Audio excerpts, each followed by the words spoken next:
Hello, my name is Sam, and I'm an online student in the Master of Computer Science Data Science program. I'm now just over halfway through the program, and I work in the field of investment consulting, where there are many different applications for data science and machine learning. That's my motivation for this program. However, I'll also be the first to admit that investment consulting can be a little bit boring, and what is far more interesting is something that I love, which is cooking.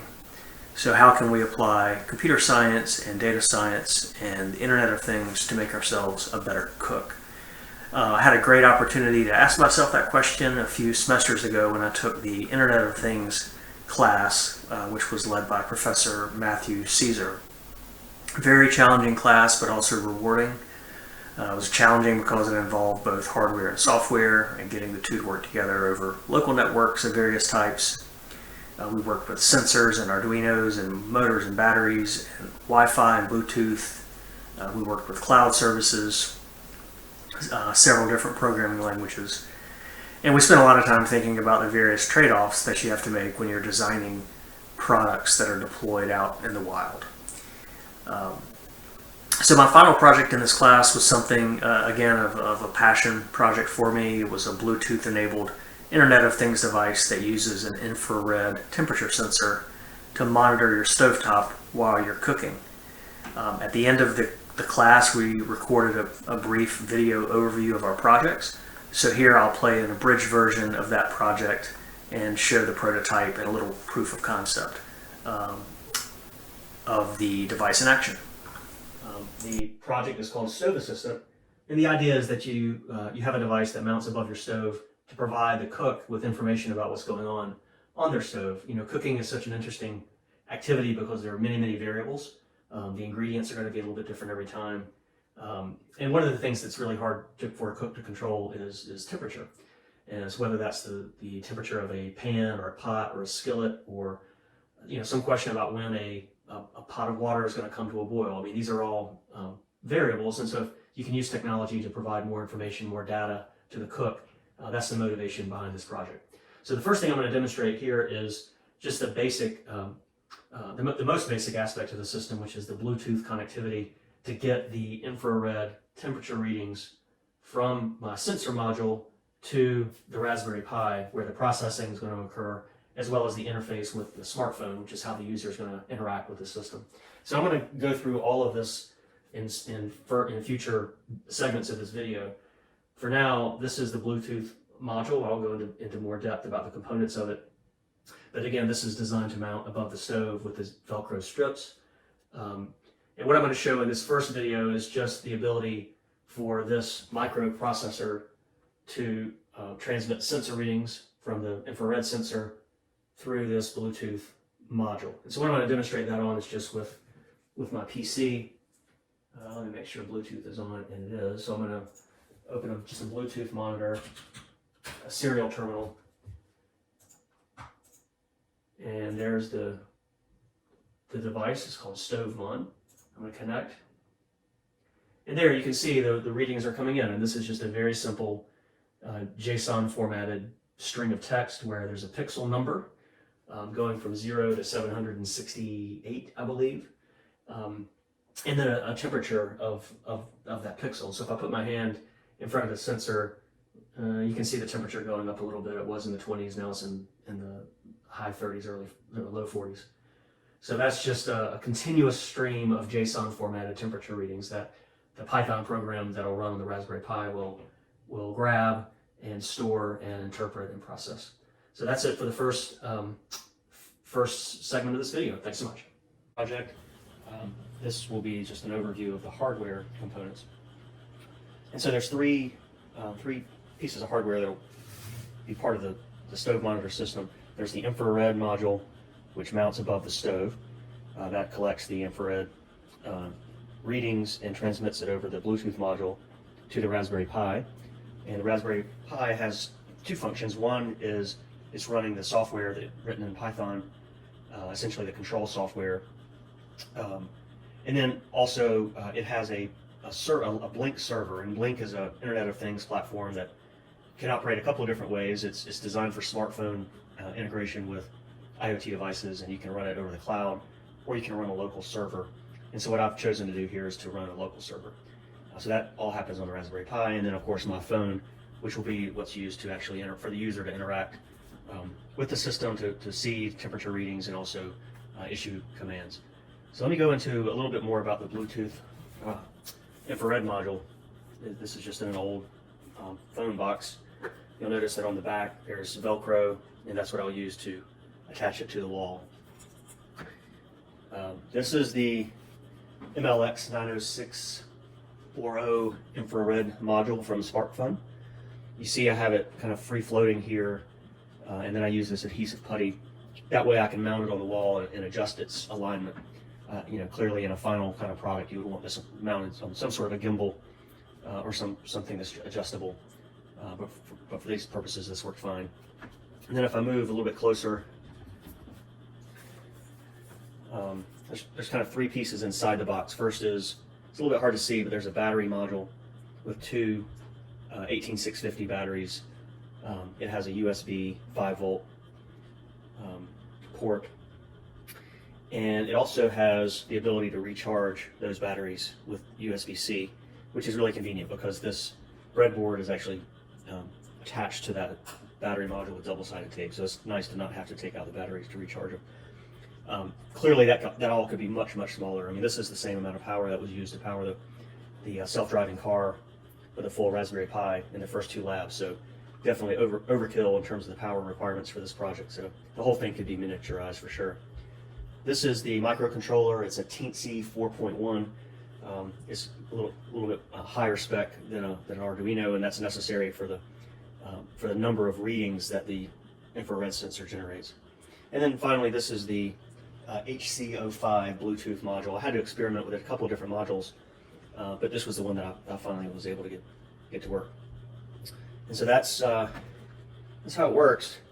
And the way you turn it on, there's a little recessed power button here. I'm just going to press with this stick, and you see it come to life. You see the red light on the sensor and the blinking light on the Bluetooth module.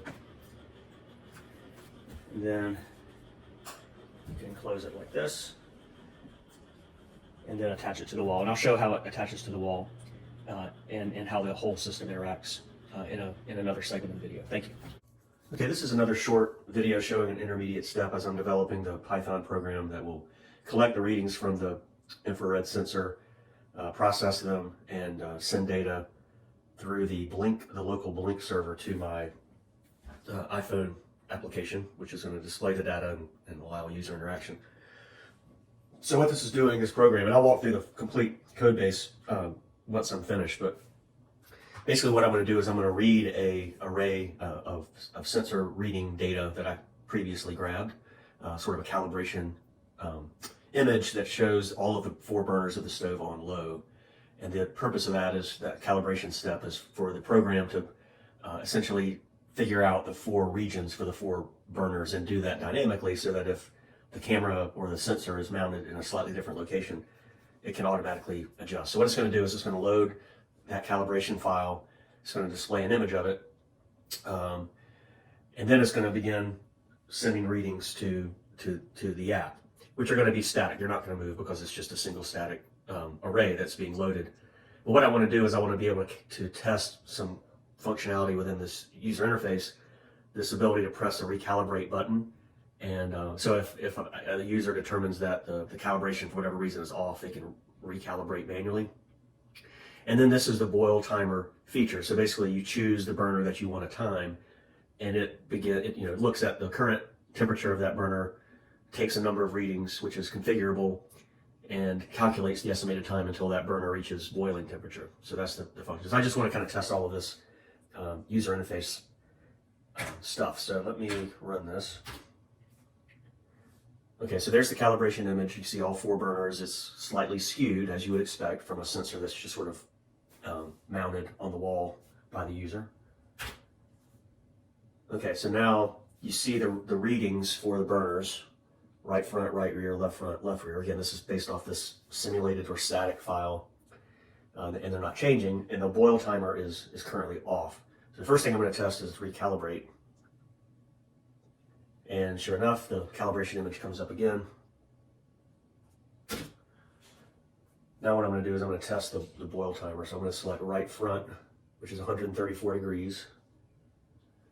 And now you see this array of 30 readings comes up, and it's just being populated with this static reading of 134. And in reality, once I get it running, that'll be dynamic based on the current temperature of that region.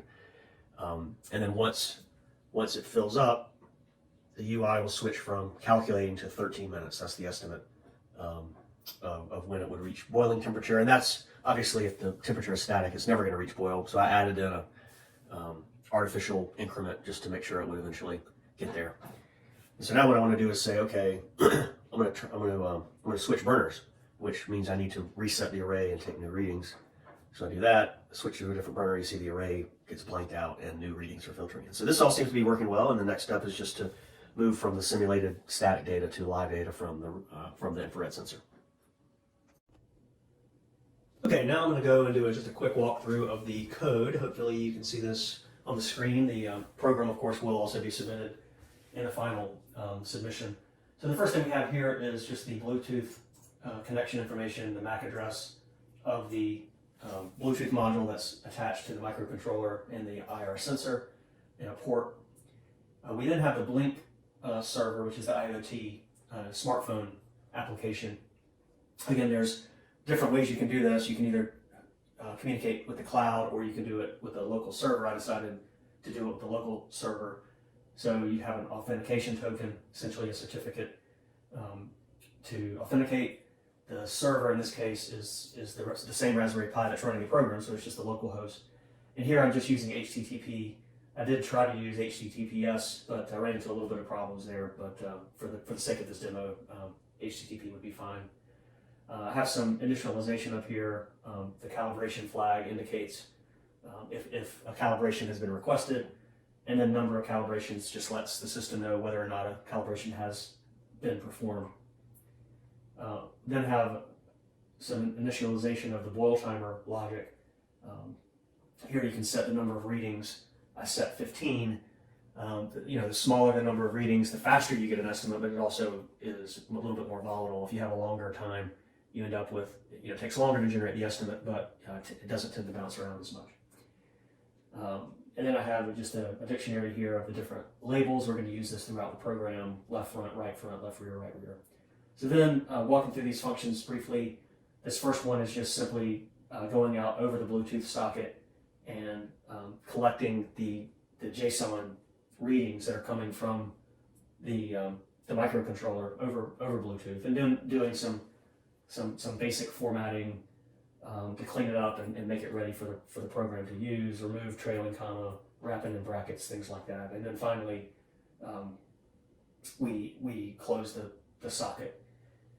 What we're doing here is we're collecting an entire set of readings, so 768 readings, but it's not always going to be in the same sequence, because you never know when you're going to start and when you're going to stop. So it could start at reading 0, or it could start at reading 765, or anywhere in between.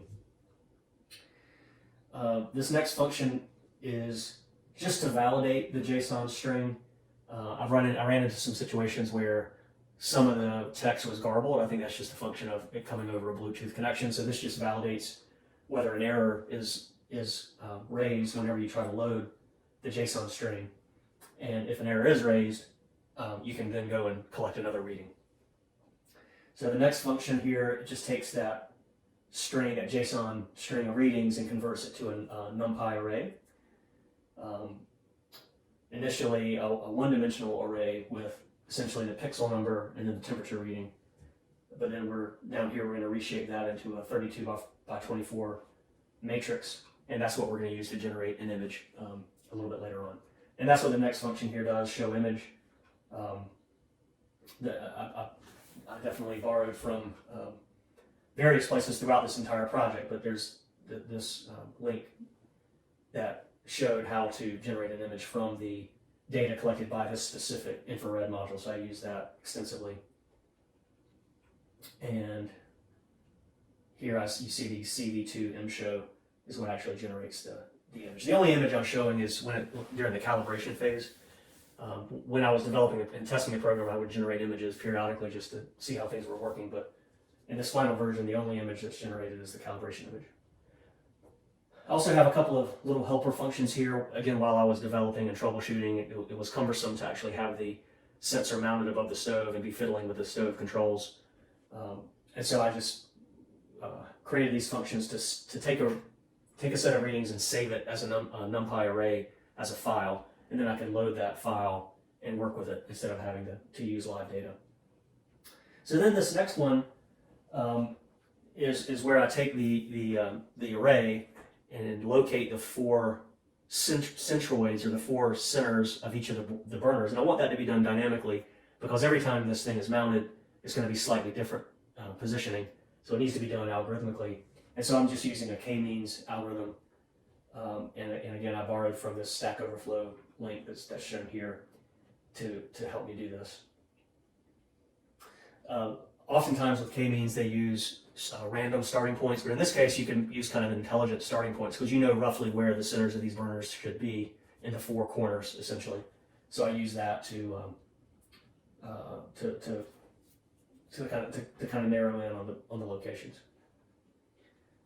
Okay, and so what this is going to do is going to return a dictionary with the burner, left front, left rear, right rear, and essentially the cell of the matrix that is the center of each of those burners.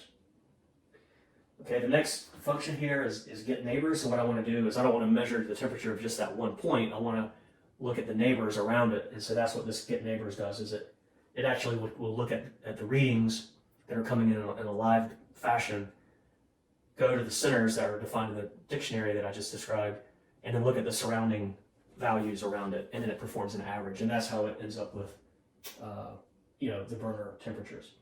So then we move into get burner temps. This is sort of the main function. It takes the live readings array, it takes the dictionary of the burner center locations, and it returns the temperature of each of the burners. We have this write temps function. This is going to communicate with the smartphone using the Blink server. And so you see this dictionary corresponds to what are called virtual pins in the Blink system, V0, V1, V2, etc. Each of those correspond to a burner. And then we just have the function iterates over those four and writes out to the Blink server the current value using this API. Okay, boil timer status. All this does is goes to the smartphone application and returns what burner is currently selected, or if it's off. And then we get into the main function. And this is not the most elegantly done, I will admit. Again, just mainly trying to demonstrate a proof of concept here. So first, I'm going to see if a calibration has already been performed, or if the calibration button has been pressed. And in either case, I'm going to go and perform an initial calibration. And that's going to generate the dictionary of the centers of each of the burners. Also, whenever a calibration is performed, I'm going to reset the boil timer function as well, if it's in process. And then I sleep. It was interesting. At various points in this program, you'll see a little small sleep function, and I just found that reduced errors. I'm not sure if that's the result of the Bluetooth connectivity or what exactly, but I found that introducing these very small breaks did reduce the number of errors. So then next step is to go out and get the current temperatures. First thing I'm going to do is validate the JSON. I'm going to do that up to 5 times. What I found was that maybe 1 out of every 20 or 25 readings generated an error. But in this trial and error process, I found that rarely did it require more than 1 extra attempt to go get a clean JSON string. So 5, I think, is a conservative amount. Next, I convert the JSON to the NumPy array. Next, I go out and get the temperatures, and I write those temperatures out to the smartphone using Blink. And then we get into the boil timer logic. If the boil timer is off, it's just going to print this off message. If it's off but had previously been on, then we're going to reset the array and print the off message. If the boil timer flag is not off, then a burner has been selected, and then we just go through a series of if statements to figure out the current state. Are we in the middle of collecting these readings? If we are, we're going to go and insert it into this temporary array that we've constructed to hold those readings. And basically what we're storing in that array is just the current temperature and a date time stamp. And then finally down here at the bottom, once that array is full, so we have 30 readings or however many readings we've programmed in, we're just going to get the time difference. We're going to get the last temperature, the temperature of the last reading, the temperature of the first reading, and then use this formula here to calculate the estimate until we've reached 212 degrees. And that is a quick walkthrough of the code. Thank you. Okay, now I'm going to do kind of a beginning to end demonstration of the whole system working. This is the infrared sensor module. I'm just going to switch it on. So, oops, I switched it off.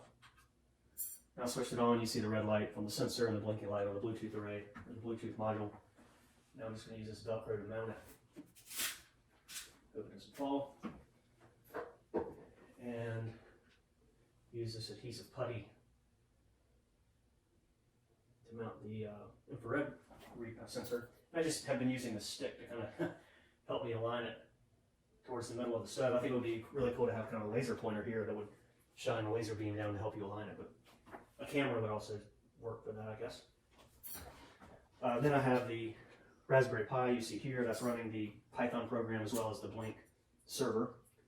And then I have my phone, which has the user interface. So the first thing I'm going to do is calibrate it. And to calibrate it, I'm going to switch all the burners on low.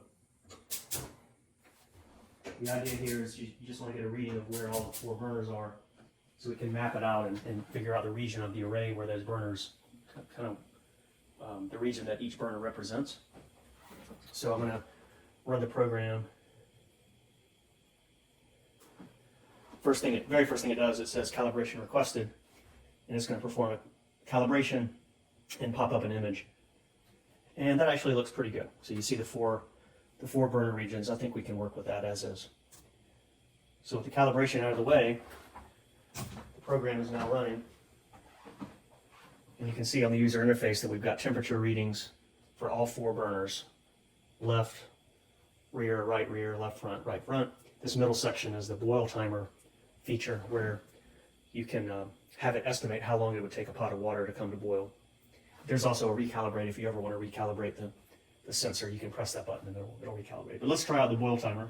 So I'm going to turn off all the burners other than this front left. And when I do that, you'll see that the other burners begin to come down slowly. There's a cast iron cover on each of the burners, so that holds some heat. But you see starting to come down to 90, 95 degrees. That back one's still pretty hot. And then the burner that's on is at 231 degrees. So now, when I was experimenting with the boil timer, I found that readings of actual pots of water were pretty inaccurate. I think that there's some issue with the surface of the water interacting with the infrared readings. So I think that would require a little bit more work to figure that out. So what I'm going to do, just to simulate it, is to use a cast iron skillet and just pretend that it's a pot of water. So I'm just going to set this on the burner. Now you would expect, the temperature came way down because it's effectively blocking the heat from the sensor, but it's slowly coming up. So I'm going to go ahead and say left front boil timer, and it says calculating.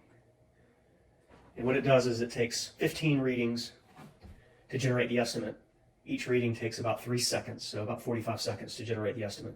I'm going to turn the heat down a little bit, actually.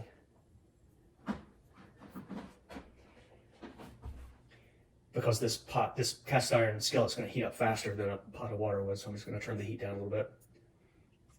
And every reading has a date time stamp, so after the 15 readings, it can calculate the elapsed time, measure the difference in temperature from the beginning to the end, and use that to figure out the estimate of the boil time.